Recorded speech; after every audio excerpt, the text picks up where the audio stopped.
Hello students, कैसे हैं आप? आशा करता हूँ आप अपने घर पर होंगे और स्वस्थ होंगे। डाटा एंट्री के चैप्टर में नेक्स्ट टॉपिक डिस्कस करते हैं, टाइपिंग एर्गोनॉमिक्स। टाइपिंग एर्गोनॉमिक्स की जब हम बात करते हैं तो बात आती है कि कंप्यूटर पर काम करने के तरीकों की बात करते हैं हम, कि हम जब हम कंप्यूटर पर काम करने बैठे तो किस तरह से कंप्यूटर के ऊपर काम करें। ठीक है, तो उसकी बात करेंगे हम इस टॉपिक में। तो सबसे पहले जो आता है वो आता है हमारा सिटिंग पोस्चर। सिटिंग पोस्चर का मतलब है बैठने का ढंग। देखिए, अक्सर देखा जाता है कि कंप्यूटर पर लगातार काम करने की वजह से लोगों के गर्दन में, पीठ में, कंधे में, मतलब अलग अलग जगह दर्द होते हैं। ठीक है, उन्हें मतलब शारीरिक कठिनाई आती है जब वो हर रोज लगातार काफी समय तक कंप्यूटर पर काम करते हैं। कि बोलते हैं कि जी, ऐसा तक बोला जाता है कि कंप्यूटर पर जो लगातार हर रोज या कंप्यूटर की जॉब करने वाले जो लोग हैं वो उनको गर्दन की शिकायत हो जाती है या कंधे की शिकायत हो जाती है। असल में ऐसा नहीं है। मतलब अब जब ऐसा नहीं है तो इसके पीछे जो कारण है वो ये है कि उनको यह दर्द कंप्यूटर पर काम करने की वजह से नहीं है। उनको यह दर्द है कंप्यूटर पर गलत काम करते समय गलत ढंग से बैठने के कारण। उनका बैठने का जो तरीका है वो सही नहीं है, इस वजह से उनके शरीर में जगह जगह दर्द होते हैं। पर आसान क्या है? आसान ये बोलना है कि कंप्यूटर पर काम करने की वजह से दर्द हो गया। क्यों? क्योंकि हो सकता है उसकी वजह से उसको कम काम मिले। तो असल में हम लोगों का बैठने का तरीका गलत है, जिस वजह से हमें इन परेशानियों का सामना करना पड़ता है। अब आप लोग इमेज में देख पा रहे हैं कि जो सिटिंग पोस्चर है, इसमें दो लड़कियां बैठी हैं। एक लड़की इस तरीके से बैठी है, राइट लिखा हुआ है, दूसरे जो है उसके ऊपर रॉन्ग लिखा हुआ है। तो ये हम बचपन से जानते हैं, हमें बचपन से ही बताया गया है कि जब भी बैठो तो अपनी कमर को सीधा रखो। ठीक है, टेबल पर सामने, मतलब कुर्सी और टेबल पर बैठ रहे हो तो अपने हाथ दोनों जो है वो टेबल के ऊपर इस तरह से रखें। ये कोहनियां टिकाकर हाथ रखोगे तो आपकी स्पाइन जो है, जो कमर मुड़ी हुई लग रही है ना, रोंग के अंदर देखो आप, इसको हम स्पाइन बोलते हैं। ये स्पाइन मुड़ जाती है। ठीक है, इस वजह से जो है हमें पीठ दर्द की शिकायत, गर्दन दर्द की शिकायत, इस तरह की शिकायतें होती है। तो सबसे जरूरी जो चीज है कंप्यूटर पर काम करने के लिए वो है आपका सिटिंग पोस्चर। आपको बैठना जो है वो ढंग से है। अब ढंग से बैठेंगे तो लंबे समय तक काम कर पाएंगे। और दूसरी बात जो सबसे जरूरी है वो ये है कि आपको किसी भी तरह की शारीरिक कठिनाई का सामना नहीं करना पड़ेगा। ठीक है। फिर इसके बाद में सेकंड पॉइंट देखो, बताया गया है कि पोजीशन ऑफ हैंड्स, हाथों की स्थिति। अपनी कलाई सीधी रखें और अपनी कोहनी को स्वाभाविक रूप से लटकाएं। हमें लगभग 90 डिग्री के कोण पर बैठना चाहिए। आप इस पोस्चर को ध्यान में रखिए। आपको एक एक पॉइंट, जिसके ऊपर राइट वाला जो निशान लगा हुआ है, आप इस पोस्चर को ध्यान में रखिए। आप अपने पैरों को फर्श पर रखेंगे इस तरह से, मान लो ये जो नीचे कुछ बेस लगाया हुआ है, इस हिसाब से आप पैरों को रखेंगे तो ज्यादा आसानी से बैठ पाएंगे। फिर इसके बाद में आता है मॉनिटर की प्लेसमेंट। जो आपके सामने स्क्रीन है उसको कैसे रखना है। काम करते समय अपनी गर्दन को झुकाना नहीं है। स्क्रीन के ऊपरी भाग की को आंखों के सामने 17 इंच स्क्रीन के लगभग 60 से 65 सेंटीमीटर की दूरी रखें। इसका मतलब क्या है? इसका मतलब ये है कि आपको अपनी कंप्यूटर की स्क्रीन को, वो जो स्क्रीन होती है ना, वो मतलब हम देखते हैं कि वो ऊपर की साइड में हो जाती है। ठीक है, उसके पीछे एक मान लो एक मैकेनिज्म है स्क्रीन के बैक साइड में कि आप उसकी स्क्रीन को ऊपर या नीचे घुमा सकते हैं। ठीक है, तो आप क्या करें, उसकी स्क्रीन को थोड़ा सा ऊपर की तरफ, बजाय आपको अपनी गर्दन को झुकाना पड़े, आप उसकी स्क्रीन को थोड़ा सा ऊपर की तरफ रखें ताकि आपको देखने में भी परेशानी ना हो और आपको अपनी गर्दन को भी ना झुकाना पड़े। ठीक है, बिल्कुल फ्लैट सीधा रखेंगे स्क्रीन को तो हमें गर्दन को झुकाकर देखना पड़ेगा, जिससे हमें देखने में भी परेशानी आएगी और दूसरा वही उस गर्दन दर्द का सामना करना पड़ेगा। ठीक है, फिर इसके बाद में अगला आता है माउस एंड कीबोर्ड की प्लेसमेंट। माउस और कीबोर्ड को किस तरह से रखना है, मतलब आप ये बात को ध्यान में रखें कि ये जो टॉपिक डिस्कस हो रहा है ये केवल आपको पढ़ना नहीं है या केवल आपको सिर्फ इस सिलेबस के हिसाब से नहीं रखना। आप जब भी कंप्यूटर पर बैठें तो आपको इन बातों को हमेशा ध्यान में रखना है। ठीक है, आप ये समझ लीजिए कि आप इन बातों को तो अपने जीवन में उतार लीजिए। ठीक है, तो माउस और कीबोर्ड की जो प्लेसमेंट है वो कीबोर्ड और माउस को एक साथ लगभग 20 सेंटीमीटर की दूरी पर रखें, जिससे हम कीबोर्ड के साथ अच्छे तरीके से काम कर सकते हैं। देखो एक बात बोली जाती है कि हम जितना आराम महसूस करते हैं ना, आराम महसूस करने का मतलब है कि कुर्सी के ऊपर में ऐसे मतलब कुछ फैल कर बैठ जाना या सीधे हाथ से हाथ को बिल्कुल सीधा करके माउस को पकड़ना या पूरा हाथ लंबा करके और कीबोर्ड को चलाना, पीछे की तरफ कुर्सी के ऊपर टेक लगा रखी है हमने, इन सब चीजों से हमें उस समय तो शायद आराम मिल रहा है, कंफर्टेबल जोन में है ना, तभी तो ऐसा कर रहे हैं, हमें वैसा करने में आराम मिल रहा है। ठीक है, लेकिन वो आपके मतलब आने वाले समय के लिए बहुत ज्यादा नुकसानदायक है। आपके शरीर का पोस्चर वैसा हो जाएगा फिर, क्योंकि अब नेचुरल तो हम वैसे नहीं है ना। अगर हमने कुर्सी के ऊपर ऐसे फैल कर बैठे हैं और पीछे जो उसका जो सपोर्ट है उसके ऊपर पूरी गर्दन को टिकाकर इस तरह से काम कर रहे हैं, तो वो उस समय के लिए तो हमें अच्छा लग रहा होगा, लेकिन हमारा नेचुरल पोस्चर वैसा नहीं है। हमारा नेचुरल जो हमारा बॉडी है स्ट्रक्चर वो वैसा नहीं है। जब हम सीधे खड़े होने लगे, मान लो सीधे खड़े होंगे तो हमें उठने में दिक्कत होगी, और अगर हम सिटिंग पोस्चर उसके अंदर बैठेंगे जैसा इसके अंदर बताया गया है तो हमें अपने नेचुरल पोस्चर में आने में दिक्कत नहीं होगी। ठीक है, तो मेन बात बस यही है। फिर इसके बाद में आता है chair and table placement. Chair और टेबल की प्लेसमेंट कैसी होनी चाहिए, तो कंप्यूटर की चेयर और टेबल को कंप्यूटर की ऊंचाई तक रखना चाहिए। कंप्यूटर टेबल से आपके हाथों के लिए पर्याप्त जगह होनी चाहिए। टेबल इतनी बड़ी तो हो कम से कम कि जिसके ऊपर आप हाथ आराम से रख सकें। जो डॉक्यूमेंट हमें टाइप करने हैं उनको हम कीबोर्ड के बाएं या दाएं साइड में कॉपी होल्डर पर रखें, जिसमें एक ढलान वाली सतह होती है। ढलान वाली सतह का मतलब आप ये देखिए कि जैसे आप किसी ऑफिस में जाते हैं, ठीक है, ऑफिस में जाते हैं तो वहाँ पर जैसे हम अपने स्कूल के ऑफिस की बात करते हैं कि प्रिंसिपल ऑफिस के अंदर उनकी टेबल के ऊपर एक अलग से स्टैंड पड़ा हुआ है, जिसके ऊपर जो है मतलब ऐसे एक डिक्लाइन सरफेस जिसको हम बोलते हैं, एक स्टैंड टाइप का है जिसके ऊपर वो अपना कागज रखकर पढ़ते हैं। तो वो थोड़ा सा ऊपर की तरफ उठा हुआ होता है, जिससे उनको पढ़ने में कठिनाई नहीं होती। मतलब अगर बिल्कुल फ्लैट कॉपी रखकर हम पढ़ते हैं तो हमें उस कॉपी के पूरा ऊपर झुकना पड़ता है, जिससे हमें गर्दन को ज्यादा झुकाना पड़ता है। लेकिन वही सतह अगर ऊपर की तरफ होगी तो हमें उसे अपने गर्दन को कम झुकाना पड़ेगा। मतलब ये सब बातें क्यों बताई जा रही हैं? ये सब बातें इसलिए बताई जा रही हैं कि कंप्यूटर पर काम करते समय आपको शारीरिक कठिनाई का सामना न करना पड़े। मुख्य जो पॉइंट है वो यही है कि हमें बॉडी वाइज किसी भी तरह की कोई प्रॉब्लम ना हो, उसके लिए इन सब बातों का ध्यान रखना अति आवश्यक है। ठीक, इसके बाद में आता है आपका उंगलियों की की का एलोकेशन किस प्रकार किया जाता है।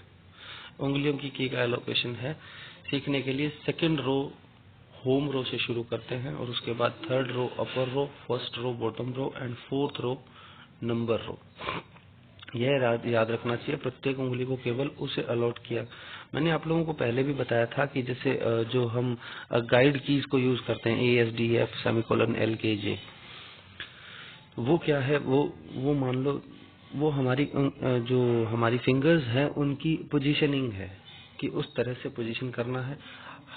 हर एक उंगली को उसका बटन बताना है कि वो बटन उसी उंगली से ही दबाना है। ठीक है। टाइपिंग जो होती है वो एक तरह की मान लो आप ये कह सकते हैं कि वो एक तरह का कोर्स है। ठीक है। एक ही उंगली से टाइप करना, आपका हाथ मूव नहीं करना चाहिए, आपकी सिर्फ उंगलियां चलनी चाहिए कीबोर्ड के ऊपर। ठीक है। तो उसके लिए जरूरी क्या है, अच्छा टाइपिस्ट वही है जो कीबोर्ड को बिना देखे टाइप करता है। क्यों? क्योंकि उसकी हर एक उंगली को ये पता है कि ए वाला बटन कहाँ है, या एस वाला बटन कहाँ है, या एम वाला बटन कहाँ है। ठीक है। याद नहीं करना इसको, आप प्रैक्टिस करेंगे, हाथ अपने आप वहीं बैठ जाएगा। ठीक है। अब बोलते हैं कि जी प्रैक्टिस करेंगे तो कैसे होगा, मतलब आप रूटीन के अंदर प्रैक्टिस करना शुरू कीजिए। आपको याद करने की जरूरत नहीं है उसको कि ए वाला जो बटन है वो सेकंड रो के अंदर है, एम वाला बटन जो है वो थर्ड रो में है। फॉर एग्जांपल आपको बस इतना करना है कि आपको जो टाइपिंग कोर्स करवाया जाएगा, ठीक है, जो भी सॉफ्टवेयर होगा वो सॉफ्टवेयर आपको बताता रहेगा कि आपको अभी ये बटन दबाना है। अभी शुरुआत के अंदर तो देखो देखना ही पड़ेगा, धीरे धीरे जब आप प्रैक्टिस करोगे ना तो आपकी उंगलियां वहां बैठ जाएगी। ठीक है। तो हमें उन बटन्स को याद करना है और वो याद ऑटोमेटिकली हो जाएंगे। ठीक है। सेकंड रो पर उंगलियों को की का एलोकेशन, होम की पर प्रत्येक हाथ की 4 उंगलियां रखें जैसा कि चित्र में दिखाया गया है। ये नेक्स्ट पेज पर आएगा मुझे लगता है। ये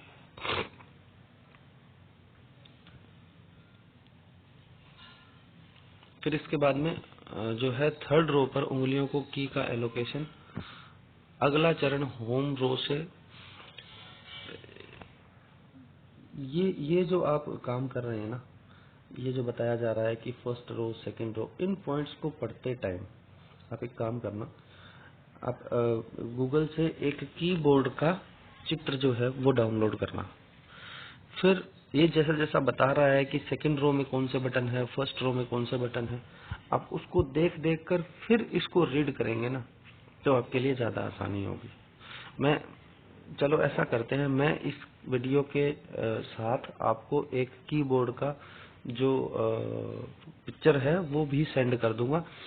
आप इसको पढ़ते समय उस पिक्चर को एज रेफरेंस लेंगे ताकि आपको काम करने में आसानी होगी। ठीक है। तो इसको पढ़ना आसान हो जाएगा। बस इसके अंदर वही बताया गया कि होम रो के अंदर कौन सी रो है, कौन सा बटन है, या सेकंड रो में कौन से बटन है, या थर्ड रो में कौन से बटन है। ठीक है। तो आप इन पॉइंट्स को पढ़ते टाइम एक बार उन जो डायग्राम्स हैं, उन डायग्राम वो जो कीबोर्ड का जो डायग्राम है उसको जरूर पढ़ेंगे, देखेंगे, और देखते देखते इसको रीड करेंगे तो ये आसानी से हो जाएगा। ठीक है। फिर इसके बाद में ये बताया गया है कि न्यूमेरिक कीपैड का, ये भी वही है कि आप न्यूमेरिक कीपैड का चित्र जैसा कि इसमें दिया गया है, लेकिन फिर भी जो आपको कीबोर्ड की पिक्चर भेजी जाएगी उस पिक्चर को देखते हुए और आपको इन बटन्स को देखना है कि कौन सी उंगली से कौन सा बटन दबाना है। ठीक है। सफल कीबोर्डिंग तकनीक जो है वो कौन कौन सी है। हल्के से स्पर्श के साथ, बहुत जोर से कीज को नहीं दबाना। ठीक है। और उसके बाद में टाइप करते समय अपनी उंगलियों को होम रो पर रखेंगे, अपनी उंगलियों को स्वाभाविक रूप से की पर गिरने देंगे, ज्यादा जोर नहीं लगाएंगे। ठीक है। तो ये सब वो तरीके हैं जो हमें पता भी हैं सही मायने में, तो कि हमें मशीन के साथ ज्यादा छेड़छाड़ नहीं करनी चाहिए, ज्यादा उसके ऊपर दबाव नहीं डालना चाहिए, की को तुरंत छोड़ देना चाहिए। तुरंत न छोड़ने की वजह से क्या होता है वो भी मैं आपको बता देता हूँ। देखो, एक बहुत सिंपल सा मेथड है इसका कि जब भी आप किसी की को प्रेस करते हैं, इसको आप अलग से नोट कर लीजिएगा, इसके अंदर नहीं मिलेगा आपको, ये इस नोट्स के अंदर जो मैं बात अभी बोल रहा हूँ। देखो, की को जब हम प्रेस करते हैं तो 2 इवेंट जनरेट होते हैं। 2 इवेंट जनरेट होने का मतलब है कि 2 कोड एग्जीक्यूट होते हैं। ठीक है। एक कोड होता है मेक कोड और दूसरा होता है ब्रेक कोड। मेक कोड कब जनरेट होता है और ब्रेक कोड कब जनरेट होता है? जब भी आप किसी बटन को प्रेस करते हैं तब एक मेक कोड जनरेट होता है, जब भी आप उस बटन को छोड़ते हैं तो ब्रेक कोड जनरेट होता है। मेक कोड और ब्रेक कोड दोनों के बीच के अंदर एक टाइम फिक्स होता है कि मेक मतलब बटन को दबाना और छोड़ना, उन दोनों के बीच में एक टाइमिंग बाय डिफॉल्ट सेट है कि दबाने के तुरंत बाद में जो है उस बटन को छोड़ने के बीच का जो समय है वो बहुत नैनो सेकेंड्स का समय है, 1 सेकंड से भी कम का जो भाग होता है ना उसका। अगर उस टाइम के दौरान उस बटन को नहीं छोड़ा जाता है, मतलब पहले दबाया तो मेक कोड जनरेट हुआ, हमने उसको दबा कर रखा, ठीक है, छोड़ा नहीं उसको, तब मेक कोड के बाद में फिर से मेक कोड जनरेट होता है। तब हम देखते हैं ना कि ए को दबा कर रखते हैं तो लगातार ए ए ए ए ए ए प्रिंट होता रहता है, और वो कब तक प्रिंट होता रहता है? जब तक उस बटन को हम छोड़ नहीं देते, मतलब जब तक उसको ब्रेक कोड नहीं मिल जाता। तो मेक कोड और ब्रेक कोड दोनों जरूरी है किसी भी अक्षर को टाइप करने के लिए, ठीक है।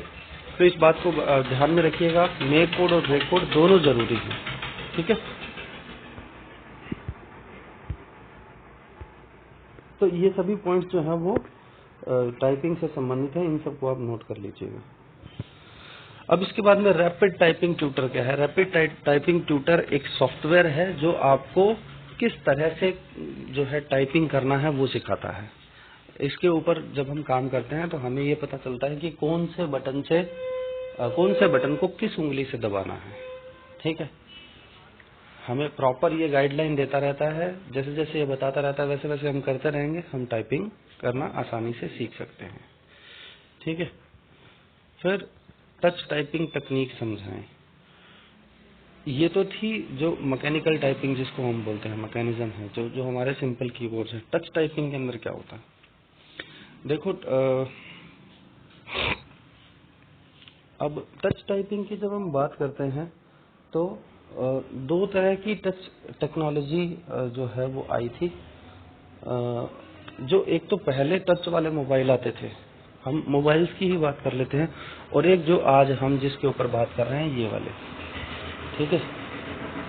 तो 2 तरह की टेक्नोलॉजी थी। जो पहले वाली थी, पुराने वाली, जिसके अंदर शायद कभी एक पेन मतलब एक क्या बोलते हैं, एक स्टिक आया करती थी उसको चलाने के लिए, ठीक है।